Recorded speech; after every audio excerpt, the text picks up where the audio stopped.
नमस्कार साथियों, आप सभी को मेरे YouTube चैनल पुराना भारत पर स्वागत है। श्री गणेश मैं करूं राष्ट्र के वंदन से, श्री गणेश मैं करूं राष्ट्र के वंदन से, वंदे मातरम के ज्योतिर्मय अभिनंदन से, लिए भावना भव राष्ट्र की वंदन करता हूं, सबसे पहले मैं आप सबों का अभिनंदन करता हूं। साथियों, आज 1 फरवरी है। जैसा कि आप सभी अवगत है, 1 फरवरी भारतीय अर्थव्यवस्था के लिए बेहद खास दिन होता है।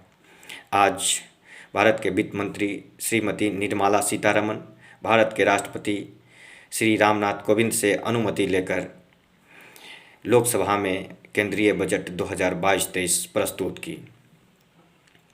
केंद्रीय बजट 2022-23 का मुख्य उद्देश्य भारत को वर्ष 2024-25 तक 5 ट्रिलियन की अर्थव्यवस्था बनाने का है। साथियों, आपको बता दें कि आज़ादी से पूर्व सबसे पहले 7 अप्रैल 1860 ईस्वी को आम बजट प्रस्तुत किया गया था। आज़ादी के बाद 26 नवंबर 1947 ईस्वी को सबसे पहले उस समय के वित्त मंत्री श्री R.K. शम्मुखम चेट्टी के द्वारा आम बजट प्रस्तुत किया गया था। 1950 ईस्वी से आम बजट राष्ट्रपति भवन से प्रिंट होकर गोपनीय तरीके से प्रस्तुति के लिए लाया जाता था। 1980 ईस्वी तक राष्ट्रपति भवन से ही आम बजट को प्रिंट निकाल कर लाया जाता था। 1980 ईस्वी में भारतीय संसद के नॉर्थ ब्लॉक में वित्त मंत्री के कार्यालय में ही प्रिंटर को सेट कर वहां से प्रिंट निकाला जाने लगा।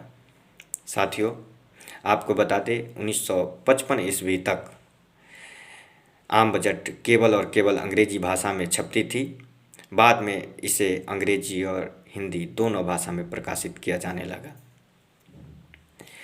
1970-71 में उस समय के प्रधानमंत्री तथा वित्त मंत्री श्रीमती इंदिरा गांधी सबसे पहले महिला के रूप में केंद्रीय बजट प्रस्तुत की थी। श्रीमती निर्मला सीतारमण जी भारत की द्वितीय ऐसी महिला है जो कि महिला के रूप में केंद्रीय बजट प्रस्तुत कर रही है। यह केंद्रीय बजट पहले अर्थात 1999 ईस्वी तक फरवरी माह के अंतिम तिथि को 5 बजे संध्या में पेश किया जाता था। 1999 ईस्वी के बाद इसे 11 बजे सुबह में प्रस्तुत किया जाने लगा। साथियों, 2017 तक रेल बजट और केंद्रीय बजट अलग अलग प्रस्तुत किया जाता था। 1 फरवरी 2017 को उस समय के वित्त मंत्री रहे श्री अरुण जेटली ने फरवरी के अंतिम माह में प्रस्तुत किए जाने वाले बजट को फरवरी के पहले माह अर्थात 1 फरवरी से बजट प्रस्तुत करना प्रारंभ कर दिया और वर्ष 2017 के बाद से रेल बजट को केंद्रीय बजट में मिला दिया गया। साथियों, आज मैं आप लोगों को वर्ष 2022-23 के लिए जो आम बजट तैयार किया गया है उसकी कुछ खास बातें आप लोगों तक रख रहा हूँ। वित्तीय बजट 2022-23 की मुख्य बातें यह है कि 5 साल में 60 लाख नई नौकरियां भारत को आत्मनिर्भर बनाने के उद्देश्य से दिया जाएगा। 1 साल में 80 लाख प्रधानमंत्री आवास योजना के तहत बनाए जाएंगे। 2.7 लाख करोड़ की MSP किसानों के खाते में सीधे डाले जाएंगे।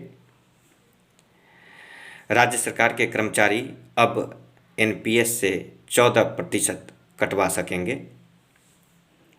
वर्ष 2022 से 5G मोबाइल सेवाएं शुरू हो जाएगी।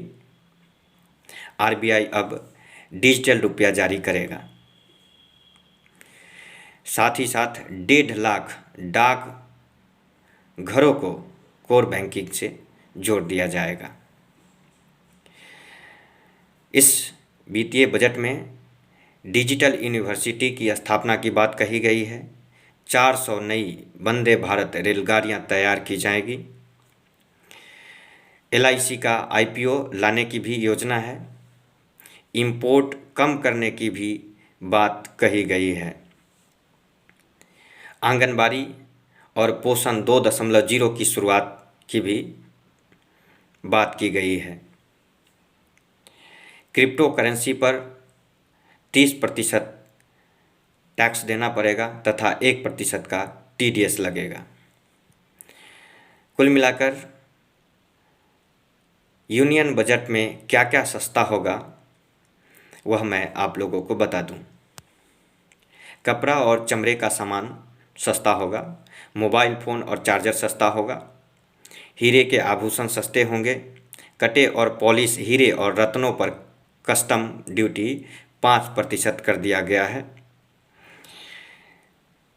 इलेक्ट्रॉनिक आइटम जैसे टेलीविज़न, कंप्यूटर, फ्रिज आदि सस्ते होंगे, जूते चप्पल सस्ते होंगे और विदेश से आने वाली मशीनें भी सस्ती होगी। महंगे सामान होने वाले हैं।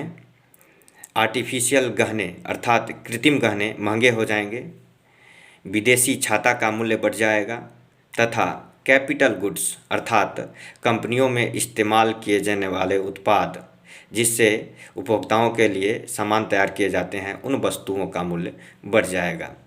साथियों, उम्मीद करता हूँ आपको यह आम बजट समझ में आया होगा। आपको एक बात और भी बता दूं कि इस आम बजट में इनकम टैक्स स्लैब में कोई परिवर्तन नहीं किया गया है। हाँ, इनकम टैक्स भरने वाले लोगों को एक राहत दी गई है कि अब वह किसी प्रकार की इनकम टैक्स फिलिंग में अशुद्धि करते हैं तो वह 2 साल तक त्रुटि का सुधार कर सकते हैं।